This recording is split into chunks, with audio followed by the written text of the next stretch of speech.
आज एक बार फिर से हम हाउ टू सिंप्लीफाई के प्लेटफॉर्म पे हैं कुछ नया सीखने।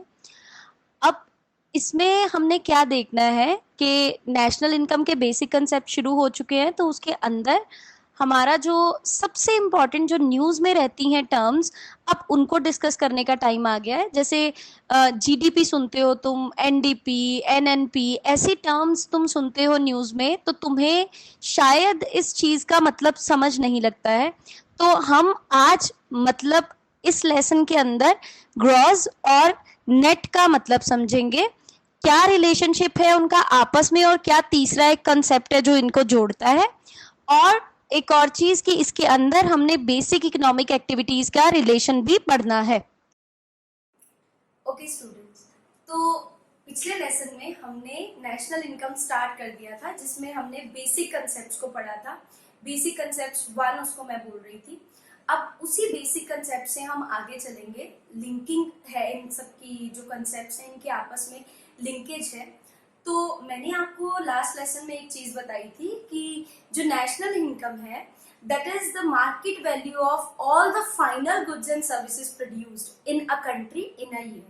एक साल का टाइम पीरियड लेते हैं हम, और एक ही साल के अंदर बनाई गई फाइनल गुड्स को कंसिडर करेंगे, क्योंकि इंटरमीडिएट गुड्स तो वैसे ही उन चीजों में आ जाएंगी। ठीक है, इंटरमीडिएट गुड का मतलब क्या है, मैंने आपको बताया था। अगर ये मार्कर प्लास्टिक से बना हुआ है, इसके अंदर इंक है, तो फाइनल वैल्यू के अंदर इस प्लास्टिक की वैल्यू भी एडिड है और इस इंक की वैल्यू भी एडिड है। तो हमें इंक और प्लास्टिक को कंसिडर नहीं करना है, हमें किस चीज को कंसिडर करना है, इस मार्कर की। उस मार्कर में ये दोनों चीजें इंक्लूडेड है। ठीक है, ओके। तो सिर्फ फाइनल गुड्स लेंगे, नहीं तो फिर डबल अकाउंटिंग की प्रॉब्लम आ जाएगी। हमें लगेगा प्लास्टिक भी बिका है, प्लास्टिक की वैल्यू इसमें आ चुकी है। ठीक, अब मैंने बोला कि all the final goods and services produced. अच्छा, मैंने वर्ड यूज किया प्रोडक्शन। प्रोडक्शन एक तरह की इकोनॉमिक एक्टिविटी है। अब मैंने वर्ड ले लिया इकोनॉमिक एक्टिविटी। इकोनॉमिक एक्टिविटी क्या होती है कि ऐसी कोई भी एक्टिविटी जिसके थ्रू आप पैसे अर्न कर सकते हो, उसे हम क्या, या पैसे अर्न करोगे या खर्च करोगे, उसे हम क्या बोलेंगे, इकोनॉमिक एक्टिविटी। तो इन टोटल हमारे पास 4 तरह की इकोनॉमिक एक्टिविटी है। सिर्फ ये 4 तरीके से ही हम या तो पैसा कमाते हैं या खर्च करते हैं। क्या क्या, या तो हम जब खाएंगे तो पैसा खर्च करेंगे, तो कंजम्पशन। कंजम्पशन सबसे पहली एक्टिविटी, इकोनॉमिक एक्टिविटी है। मैंने बताया था, अगर तुम खाने को रेडी होगे तभी कोई प्रोड्यूस करने के लिए रेडी होगा। अगर तुम खाना ही नहीं चाहते हो तो वो चीज बन के वेस्ट होने के पूरे पूरे चांसेस है। घर पे खाना देख लो तुम, अगर तुमने अपनी मम्मा को बोला कि मैं तो देखो जी आलू मटर की सब्जी खाऊंगा, मम्मी ने बना दी कोई और सब्जी, तुम आलू मटर नहीं खाओगे, आलू मटर की सब्जी वेस्ट होगी। Is that okay? तो अगर जो तुम खाना चाहते हो सिर्फ वही बनाया जाए, तब वो चीज खत्म हो जाएगी, नहीं तो वो वेस्ट जाएगी। तो एक तरफ हुआ कंजम्पशन। कंजम्पशन का मतलब क्या है, टू यूज समथिंग। किसी भी चीज को, सिर्फ खाना नहीं, जब तुम किसी चीज को यूज भी करते हो तो तुम उसकी कंजम्पशन कर रहे हो। तो कंजम्पशन का मतलब होता है टू यूज समथिंग, और बिना किसी के। हाँ, घर पे तो चीजें चलो अलग है, और घर पे भी अगर चीज यूज करनी है तो उसके लिए तुमने पेमेंट करी होगी, तभी तुम उसको यूज कर पा रहे हो, नहीं तो बिना पैसे के तुम उसको यूज नहीं कर पा रहे हो। ओके, तो पहला हो गया कंजम्पशन। सेकेंड होता है, अगर वो चीज तुम खाना चाहते हो तो कोई ना कोई उसमें अपॉर्चुनिटी ढूंढेगा, मैंने पहले भी बताया था, और उस चीज को बनाएगा। तो जब वो उसको बनाएगा उसे हम बोलेंगे प्रोडक्शन। अब ये इसका मतलब क्या है, जैसे मैंने बोला consumption to use something, production का मतलब to create utility. Very important word here, utility. Production का मतलब है किसी चीज में यूटिलिटी क्रिएट करना। अब ये यूटिलिटी वर्ड क्या है, मैं कहती हूँ कि अगर तुम किसी चीज को खाने लायक बना सकते हो तो वो प्रोडक्शन है। मतलब अगर तुमने कोई चीज ऐसी बनाई है जिससे किसी को सेटिस्फेक्शन मिलती है तो वो प्रोडक्शन है, अदरवाइज कुछ प्रोडक्शन नहीं है। मुझे अगर जैसे मैं आपको एक एग्जांपल देती हूँ। मेरे पास ये एक पाउच पड़ा हुआ है, मेरे शेड्स का एक पाउच है। अब ये शेड्स का पाउच अगर मैं अपनी शेड्स इसके अंदर नहीं रखूंगी तो शेड्स के ऊपर स्क्रैचेस आने से वो खराब जल्दी हो जाएंगी। तो मेरे को साथ में ये भी अगर या तो खरीदना पड़ा, नहीं तो कॉम्प्लीमेंट्री कई बार मिलता है, तो अगर वो कॉम्प्लीमेंट्री भी दे रहे हैं तो उसने इसका प्राइस भी उसमें लगाया होगा, ये फ्री में तो बनता नहीं इतना पाउच। ओके, तो ये चीज की मेरे लिए यूटिलिटी थी, उसने इसको क्रिएट किया, इसके पैसे ले लिए, so this is being produced. Okay, मुझे इस पूरे लेसन में कई सारी चीजें चाहिए, मैंने एक लाइन बनाई, इसका मुझे इस पूरे बोर्ड पे कोई यूज नहीं है, इस लाइन ने मुझे कोई सेटिस्फेक्शन नहीं दी, तो ये मेरे लिए वेस्ट है, this is not being produced. Economics की लैंग्वेज में अगर इसका मेरे लिए कोई यूज नहीं है तो भाई ये वेस्ट है मेरे लिए। ओके, पर अगर मैं काम करते करते इनमें से लिखी हुई कोई भी चीज रब करती हूं तो वो मेरी यूटिलिटी को खत्म कर देगा, तो मेरी प्रोडक्शन खत्म हो जाएगी। सो इसीलिए यूटिलिटी मतलब anything that gives you satisfaction, और उसी सेटिस्फेक्शन को अगर कोई बना दे तो वो होगी प्रोडक्शन। यही तुम्हें सेटिस्फेक्शन देने के लिए चीजें बनाई जाती हैं। ओके, पहले हुआ कंजम्पशन, तुम खाने को रेडी, कोई बनाने को रेडी, अब खाना रेडी मतलब खाने वाला रेडी, खाना रेडी, अब होगा एक्सचेंज।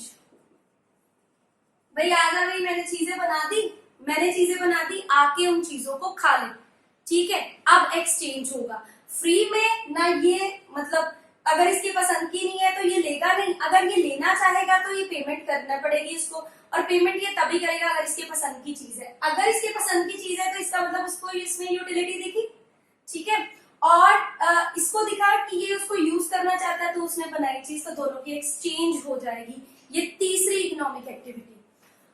और चौथी इकोनॉमिक एक्टिविटी होती है डिस्ट्रीब्यूशन। जैसे एक्सचेंज हुआ इस प्रोड्यूसर के पास, अब वो पैसे आ गए उस चीज को बनाने के, जो उसने 4 फैक्टर्स ऑफ प्रोडक्शन को पैसे दिए होंगे इसके लिए, चीज बनाने के लिए, मैंने सर्कुलर फ्लो में बताया था आपको। तो उसके पास जैसे ही पैसे आ गए हैं, अब वो उनको फिर से डिस्ट्रीब्यूट करेगा 4 फैक्टर्स ऑफ प्रोडक्शन में। जैसे ट्रिपल आइडेंटिटी चलती थी, एग्जैक्टली वैसे ये भी एक सर्कल चलेगा और इकोनॉमिक एक्टिविटीज चलती रहेंगी। क्यों इस टाइम पे सब लोगों को टेंशन हो रखी है? क्योंकि इकोनॉमिक एक्टिविटीज रुक रही है, प्रोडक्शन बंद हो रही है। प्रोडक्शन, अब कंजम्पशन भी, पहले तो जिस टाइम पे लॉकडाउन नहीं था, हम कई तरह की कंजम्पशन कर रहे थे, मतलब खाना तो खाते ही थे, खाना आज भी खा रहे हैं। लॉकडाउन के अंदर बैठ के एक गरीब बंदा भी खाना खा पाए तो लोगों के घरों में राशन तक दिया जा रहा है। बट उसके अलावा क्या, मतलब हम मूवी देखने जाते थे, हम पार्क में घूमने जाते थे, हम बाहर से खाना खाते थे, रेस्टोरेंट्स चल रहे थे, तो हमारी जो यूजेज थी वो कई सारी तरह की चीजों पे थी। तो मतलब इकोनॉमिक एक्टिविटी बड़े स्केल पे चल रही थी, लॉकडाउन ने उन सबको कट डाउन कर दिया। प्रोडक्शन, कई तरह की चीजें बनाई जाती थी, कई तरह की फैक्ट्रीज चल रही थी, अब वो बंद हो गई हैं। तो इसीलिए जब इकोनॉमिक एक्टिविटी नहीं चलेगी तो एक इकोनॉमिक सिस्टम कैसे चलेगा? इसीलिए सब वरीड है, ठीक है।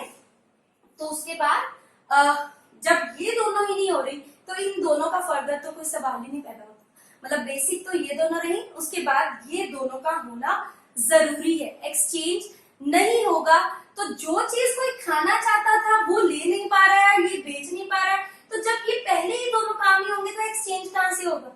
जब एक्सचेंज नहीं हुआ है तो वापस डिस्ट्रीब्यूशन करने का क्या फायदा? You understand? तो ये सारी चीजें यहाँ पे इकोनॉमिक एक्टिविटीज हैं। ओके, सो अब ये तुम्हें इकोनॉमिक एक्टिविटी का भी पता लग गया। हालांकि ये माइक्रो का पार्ट है, बट माइक्रो मैक्रो में पूरी तरह से उसका बेस बनती है। ओके, सो अब नेक्स्ट चीज क्या है, हम बात करते हैं कि जब हमें ये चीज पता लग गई कि इकोनॉमिक एक्टिविटी ये 4 चीजें होती हैं, तो नेशनल इनकम बनाने के लिए नेशन के लोगों को चीजें खानी भी पड़ेंगी थ्रू एक्सपेंडिचर, बनानी भी पड़ेंगी थ्रू प्रोडक्शन, और उनकी इनकम बीच में मैंडेटरी रहेगी टू एक्सचेंज। ओके, तो यहाँ पे मैंने एक वर्ड, जो प्रोडक्शन से मैंने आपको सारी एक्टिविटीज क्लियर करी है। अब जब मेरे को प्रोडक्शन करनी है, जब मैं प्रोडक्शन करूंगी तब मैं बनूंगी बिजनेस सेक्टर का part. Second sector, circular flow में मैंने 2 सेक्टर्स एक्सप्लेन किए थे, एक हाउस होल्ड और एक बिजनेस सेक्टर। ये बिजनेस सेक्टर का मैं पार्ट बनूंगी और मैं चीजें बनाने पे खर्चा करूंगी, ठीक है। याद है, मैं अगर बिजनेस पे हूं, मैं खाऊंगी नहीं, मैं बनाऊंगी चीजें। तो जो मैं चीजें बनाने पे खर्चा करती हूँ उसका एक बहुत ही इंपॉर्टेंट नाम है, यहाँ पे उसे बोलेंगे investment expenditure. Very important now this word investment, what do you mean by investment? इसके कई तरह के नाम हैं। अब इसका एक और नाम भी है जी, यहाँ पे कैपिटल फॉर्मेशन। देखो, इन्वेस्टमेंट करना मतलब मुझे नॉर्मली क्या लोग कहते हैं कि अच्छा जी चलो ठीक है, हम ना इन्वेस्टमेंट कर देते हैं, प्रॉपर्टी खरीद लेते हैं, ओके हम एक काम करते हैं घर पे इन्वेस्टमेंट कर देते हैं, एक काम करते हैं फर्नीचर पे इन्वेस्टमेंट कर देते हैं। नॉर्मल लैंग्वेज में, डेली लैंग्वेज में हम कोई एक चीज बनाने को हम इन्वेस्टमेंट वर्ड कह देते हैं, जो कि चीज लंबे टाइम तक हमारे पास रहेगी। इकोनॉमिक्स में ये इन्वेस्टमेंट दो तरह की होगी। अब एक तरफ होती है फिजिकल इन्वेस्टमेंट, या इसे हम रियल इन्वेस्टमेंट भी बोलेंगे। The other one is financial investment. ठीक है जी। अब ये रियल इन्वेस्टमेंट और फाइनेंशियल इन्वेस्टमेंट क्या है? जब आप पैसे उठा के सिर्फ और सिर्फ शेयर मार्केट में लगा देते हो, बॉन्ड्स पे लगा देते हो, डिबेंचर्स पे लगा देते हो, गोल्ड पे लगा देते हो, वो हर उस तरह की इन्वेस्टमेंट हम कहेंगे फाइनेंशियल इन्वेस्टमेंट। फाइनेंशियल का मतलब कोई भी ऐसी चीज सिर्फ तुमने पेपर्स के ऊपर एक्सचेंज किया, उनसे कोई तुम बोलो कि एक वो जो शेयर का पेपर तुम्हारे पास पड़ा हुआ है, शेयर्स खरीदने का मतलब कैसे है, तुम्हारे पास राइट्स आए, तुमने पैसे उनको दे दिए, ठीक है, तुम्हारे पास सिर्फ और सिर्फ एक पेपर है। जैसे मैं एक बात करूं, अगर मेरे पास यहाँ पे एक पेपर पड़ा हुआ है, ऐसे ही एग्जैक्टली मेरे पास मान लो लिखा हुआ कि ये शेयर्स मैंने खरीदे हैं, तो क्या ये शेयर जो कि 10 लाख की हैं, अगर मान लो कि ये 10 लाख के शेयर्स हैं, तो मैं बोलूं 10 लाख बाहर निकल के मेरे लिए कुछ प्रोड्यूस कर देंगे क्या? नहीं। अगर मैं बोलूं कि 10 लाख में से कोई ना कोई चीज निकल आए, वो जो हुला लला का जादू करा और इसके बीच में से कुछ ना कुछ निकले मेरे लिए, नहीं निकल सकता, क्योंकि this is just an exchange of paper. तुम्हारी तरफ से पैसे दिए, आगे वो बंदा क्या यूज करता है वो उसके ऊपर डिपेंड करता है। तो ऐसी पेपर्स की इन्वेस्टमेंट को फाइनेंशियल इन्वेस्टमेंट काउंट करते हैं, और ये इन्वेस्टमेंट इकोनॉमिक्स में काउंट नहीं की जाती है, स्पेशली नेशनल इनकम में काउंट नहीं की जाती है। अब रियल इन्वेस्टमेंट क्या है? जो कि इन्वेस्टमेंट है एक्चुअल, तभी वर्ड रियल पड़ा। रियल इन्वेस्टमेंट का मतलब आप किसी फिजिकल एसेट्स में उसको इन्वेस्ट कर रहे हो। आपने एज अ बिजनेसमैन बात कर रही हूँ मैं, घर हाउस होल्ड सेक्टर की बात नहीं कर रही हूँ। एज अ बिजनेसमैन मैंने एक बहुत बड़ी लैंड खरीद ली जिसके अंदर मुझे इंडस्ट्री इस्टेब्लिश करनी है। एक बनी हुई industry itself is a real investment. एक बिल्डिंग है वो एक इन्वेस्टमेंट है, क्योंकि अगर मैं बिल्डिंग को चाहूं तो उसमें से चीजें बना के मैं बेच सकती हूँ। घर पे पड़ी हुई, अगर मैं आपके पॉइंट ऑफ व्यू से मशीनें बताऊं मैं, तो जैसे घर पे पड़ी हुई एक वॉशिंग मशीन जो है वो आपके लिए एक इन्वेस्टमेंट है, क्योंकि वो आपके लिए कपड़े धोएगी, ठीक है। अगर माइक्रोवेव ओवन है तो वो एक आपके लिए इन्वेस्टमेंट है, काइंड ऑफ इन्वेस्टमेंट, जबकि इन्वेस्टमेंट वर्ड सिर्फ और सिर्फ एक बिजनेस के लिए पर्टिकुलरली यूज किया जाता है, ठीक है। तो रियल इन्वेस्टमेंट का मतलब क्या है? जब आप किसी इंडस्ट्री में इन्वेस्ट करते हो, बिल्डिंग्स पे, मशीनों पे, फैक्टर ऑफ प्रोडक्शन पे इन्वेस्ट करते हो, तो वो इन्वेस्टमेंट हुई जो कि इकोनॉमी में कुछ कंट्रीब्यूट करेगी डायरेक्टली, ठीक है। तो वो हमारी इन्वेस्टमेंट हुई जिससे आपने कैपिटल को फॉर्मेट किया। सर्कुलर फ्लो में मैंने कैपिटल को अच्छे से एक्सप्लेन किया है। अगर आपको प्रॉब्लम आती तो आप उस लिंक में जाके आप वहां पे कैपिटल को अच्छे से समझ सकते हो। तो कैपिटल को बनाना इज इन्वेस्टमेंट, कैपिटल फॉर्मेशन मतलब इन्वेस्टमेंट करी आपने। अब ये जो इन्वेस्टमेंट है, अब मैं आपके लेवल पे आके पहले इसको समझाती हूँ, फिर मैं आगे जाऊंगी बिजनेस के लेवल पे। मैंने मान लिया कि एक एक्टिवा जो मैंने खरीदी है उससे मैं अपना बिजनेस इस्टेब्लिश कर रही हूँ, तो वो मेरे लिए एक कैपिटल मतलब इन्वेस्टमेंट हो गई। अब वो जो एक्टिवा है मैं उसको यूज करूंगी, अगर बार बार कई बार वो गिर जाती है, या कई बार ऐसा है कि महीनों महीनों तक चलाने से उसका वेयर एंड टेयर होता है। जब आप कैपिटल को यूज करते हो तो भाई वो थोड़ा खराब भी होती है, उसको सर्विसिंग की जरूरत भी पड़ती है। ऐसे ही थोड़ी बाइक उठाई, बाइक को जी सर्विस पे दिया, कार ली थी, कार सर्विसिंग पे गई हुई है। ऐसे एग्जैक्टली जब आप कोई फिजिकल एसेट लेते हो तो उसका वेयर एंड टेयर होता है, मतलब उसको यूज करने पे उसकी कुछ ना कुछ जो वैल्यू पहले थी वो गिर जाती है, उसको वापस ऊपर उठाना पड़ता है, जो वैल्यू गिर जाती है। हाँ जी भी हमने यूज किया था। अब जैसे ये मार्कर जब मैं नया लेके आई थी तो एकदम बहुत बढ़िया चलता था, मतलब डार्क थी इंक, ठीक है। फिर ये चलते चलते चलते चलते यूज करने के कारण इसका वेयर एंड टेयर हुआ, तो इसकी इंक कुछ ऐसी होने लगी, और इसकी इंक ऐसी हो गई तो वापस मुझे इसको फिल करने के लिए यहाँ पे इंक रखी हुई है।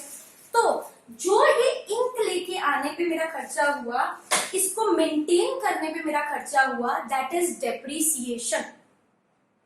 डेप्रीशिएट का मतलब क्या होता है? गिर जाना। क्या गिर जाना? जो मेरा नया एसेट था वो गिर गया, वापस उसको उसी पॉइंट पे लेके जाने पे कुछ खर्चा किया जाएगा, उसे बोला जाएगा डेप्रीसिएशन। और वो नॉर्मल वियर एंड टियर है, ऐसा नहीं है कि कोई ओहो हाय ये तो हमारी चीज खराब हो गई अब इसका क्या होगा।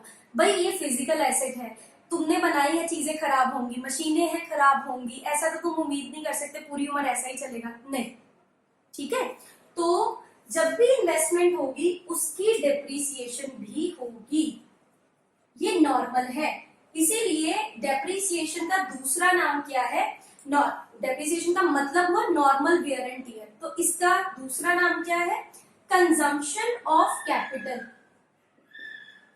कैपिटल को कंज्यूम करोगे तो डेप्रीसिएशन होगी, ठीक है। और एक इसी के ऑपोजिट टर्म भी मैं आपको बताती हूँ, उसके ऊपर भी क्वेश्चन आ सकता है, कैपिटल लॉस। ये कैपिटल लॉस और ये डेप्रीसिएशन दोनों ऑपोजिट टर्म है। कैपिटल लॉस का मतलब क्या होता है कि अगर जैसे मैं ये मान के चलूं कि किसी एक ऐसे एरिया में, जैसे बॉम्बे में सुनामी आई थी, मान लो कि वो जो बीच एरिया था उसके पास कोई एक इंडस्ट्री लगी हुई थी, वहां पे सुनामी आने से वो पूरी इंडस्ट्री खराब हो गई। अब वो नॉर्मल वेयर एंड टियर नहीं हुआ, वो प्रिडिक्टेबल वेयर एंड टियर नहीं हुआ। प्रिडिक्टेबल को हम इंश्योर करवा सकते हैं, ओके जी इंश्योरेंस हो जाती है। आप ये जो चीजें होती हैं अनप्रिडिक्टेबल, कि जी सुनामी आ गई, आग लग गई, तो उससे पूरी की पूरी मशीन ही खराब हो गई, वो डेप्रीसिएशन नहीं हुआ। नॉर्मली मैं उसको यूज नहीं कर रही थी, हो सकता है नहीं लेके आए, कल रात को ही आग लग गई, तो फिर वो उसका क्या हुआ? दैट इज कैपिटल लॉस, ठीक है जी। Capital loss is something different and depreciation is due to use of the capital. ये डिफरेंस ध्यान से समझना, इस पे क्वेश्चन भी आ सकता है आपको, ओके। ये समझाने, इन्वेस्टमेंट का भी मतलब आपको पता लग गया। तो ये समझाने के लिए मुझे ये जरूरी इसलिए था क्योंकि मुझे दो चीजें आपको समझानी थी। अब नेशनल इनकम पढ़ रहे हैं हम, तो उसके अंदर आपको जैसे कई तरह की टर्म सुनने को मिलती हैं, हमारे यूज करी जाती है टर्म, जीडीपी ऐसे हो गया जी, हमारी नेशनल इनकम ऐसे जा रही है, जीएनपी के ऊपर इतना इम्पैक्ट पड़ रहा है। उसके बीच में ये जो टर्म्स है, जीडीपी क्या है, एनडीपी क्या है, एक लेमैन को ये पता ही नहीं है कि ये टर्म्स इतनी यूज कर देते हैं कि जी फिस्कल डेफिसिट जो है वो 3% होना चाहिए आपकी जीडीपी का, तो वो है क्या? ये एनडीपी क्या है? अभी ये इतना दे रहे हैं, जैसे बेल आउट पैकेजेस निकाले जा रहे हैं या फिर रिलीफ पैकेज निकाले जा रहे हैं, वो कितना इशू कर सकते हैं? हम बार बार दे रहे हैं स्ट्रेस कि जीडीपी का इतना % होना चाहिए, क्या है ये जीडीपी? अब वहां ये चीजों में इनकी यूज आएगा, ओके। सो ये जीडीपी टर्म क्या है? Gross domestic product. NDP term मैंने यूज करी वो है नेट डोमेस्टिक प्रोडक्ट। तो जो अभी मैंने इतना कुछ समझाया इन्वेस्टमेंट के थ्रू, सबसे पहले दो वर्ड्स आते हैं जो आपको सुनने को मिलेंगे न्यूज में, या ग्रॉस या नेट, और ये डिपेंड करते हैं कि इन्वेस्टमेंट कैसी है।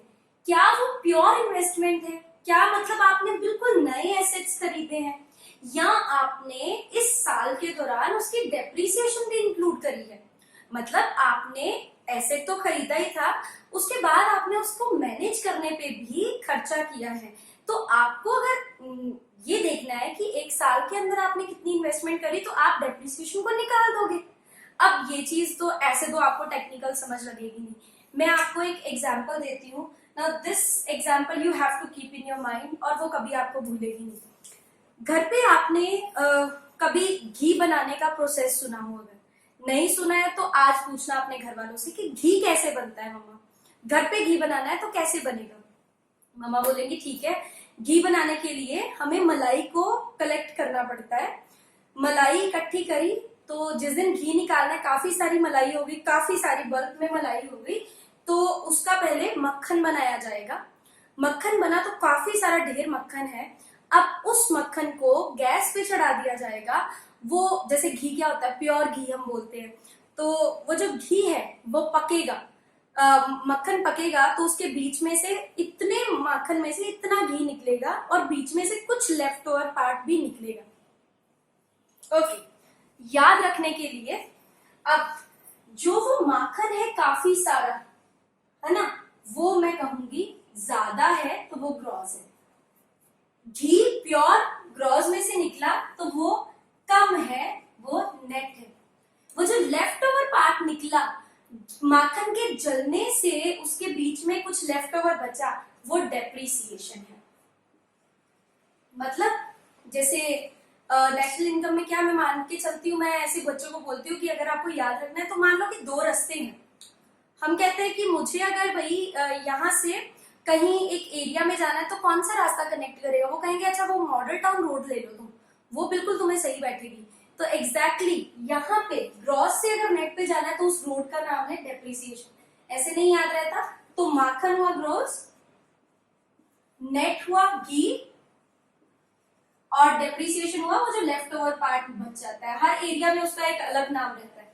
अब देखो ग्रॉस मैंने कहा बड़ा है, बड़े से छोटे की तरफ जाऊंगी तो मैं क्या करूंगी, सबट्रैक्ट करूंगी, ठीक है। छोटे से बड़े की तरफ आऊंगी तो प्लस करूंगी, छोटे से छोटे को बड़ा बनाना है तो ऐड कर दो, बड़े से छोटा बनाना है तो सबट्रैक्ट कर दो। तो यहाँ पे डेप्रिसिएशन, घी को याद रखना, माखन को याद रखना और बीच में लेफ्ट ओवर पार्ट को याद रखना। कभी दिमाग में से नहीं निकलेगा कि ग्रॉस, नेट और डेप्रिसिएशन का क्या लिंकेज है, ठीक है। ग्रॉस, माखन, घी उसी से जल के निकला हुआ और बीच में जो बचा जला हुआ पार्ट डेप्रिसिएशन। ग्रॉस माखन काफी ज्यादा, बड़ी चीज ग्रॉस, नेट छोटी चीज और डेप्रिसिएशन उस तक पहुंचने का रास्ता। अगर इतना भी तो मैथ्स तुमने छोटी क्लासेस में करा होगा कि 5 को अगर 10 बनाना है तो उसमें ऐड करना पड़ेगा, 10 को अगर 7 बनाना है तो उसमें से सबट्रैक्ट करना पड़ेगा। Is that okay?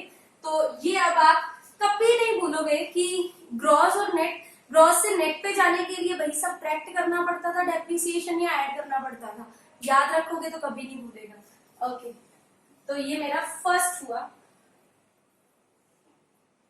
तो ये दोनों इन्वेस्टमेंट के साथ रिलेटेड रहती हैं terms, gross investment and net investment. Net investment का मतलब सिर्फ जो 1 साल के अंदर तुमने मशीनों को खरीदने, नई मशीनों को खरीदने में, नई इंडस्ट्रीज को बनाने में, नई बिल्डिंग्स को बनाने पे खर्चा किया है, सिर्फ वो नेट इन्वेस्टमेंट। और अगर तुमने वही तो नेशनल इनकम में जाना चाहिए, क्योंकि जो चीजें बनाने में तुमने खर्चा किया उसी में 4 फैक्टर्स ऑफ प्रोडक्शन लगे होंगे। जो तुम लोगों ने उसको ठीक करवाने में किया उसमें 4 फैक्टर्स ऑफ प्रोडक्शन की इनकम नहीं गई है, तो फिर उसको अगर हमने कैलकुलेट किया हमारी नेशनल इनकम में डिफरेंशिएशन आ जाएगा। Is that okay? So gross investment that includes depreciation as well. Net मतलब प्योर, प्योर मतलब कितनी मशीनें एक ही साल के अंदर बनाई गई है। ये हुआ सबसे बड़ा रिलेशनशिप।